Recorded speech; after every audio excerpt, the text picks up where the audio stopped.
Tonight we're getting results on a powerful problem first exposed by 7 Action News. We are talking about thousands of broken lights along major highways that will now be fixed. 7 Action News reporter Simon Shaked is live in Southfield with more. Simon.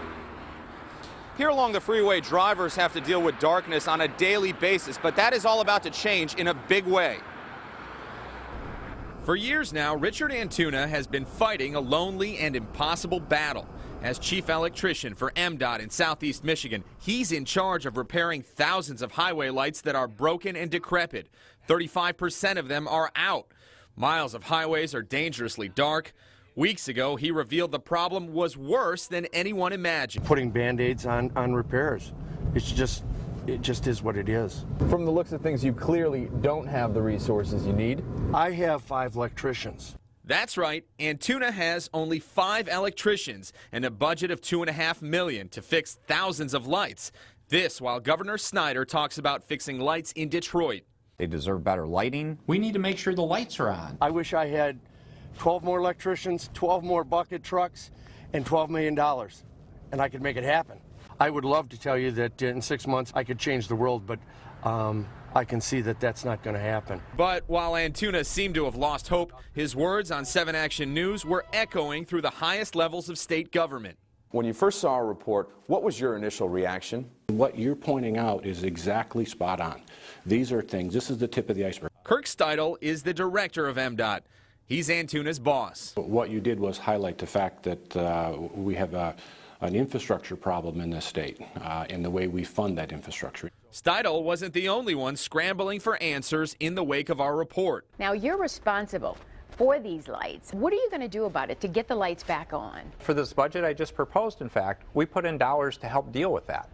While Governor Snyder wouldn't get specific, there was a growing call from people like Rhonda Padola of Taylor for a plan to fix the lights. I think it's very, very important. The governor keeps saying the lights should be on, and they're not. But now it seems everything is changing. Steidel, who was appointed to the top job at MDOT by the governor, requested an interview with Action News to break some big news. We're going to spend $4 million to address this problem in the next 6 months. And it's going to be a combination of additional electricians that work directly for MDOT and some additional contracts to contractors, electrical contractors, come in and do very specific work.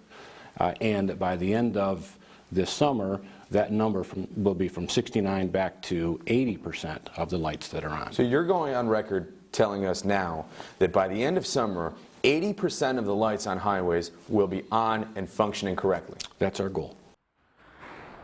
We tried to reach Richard Antuna for his reaction to the news, but I was told to call MDOT's press office. He had requested $12 million, 12 more trucks and electricians. MDOT says it can get the job done with less. We're going to be watching to make sure they do exactly that. Meantime, MDOT already has a rollout plan. Part of it will begin March 24th along I-96 in Livonia from I-275 to Telegraph. Long-term, a public-private partnership that includes contractors will serve as a permanent solution to maintaining the state's highway lights. For now, we'll send it back to you in the studio.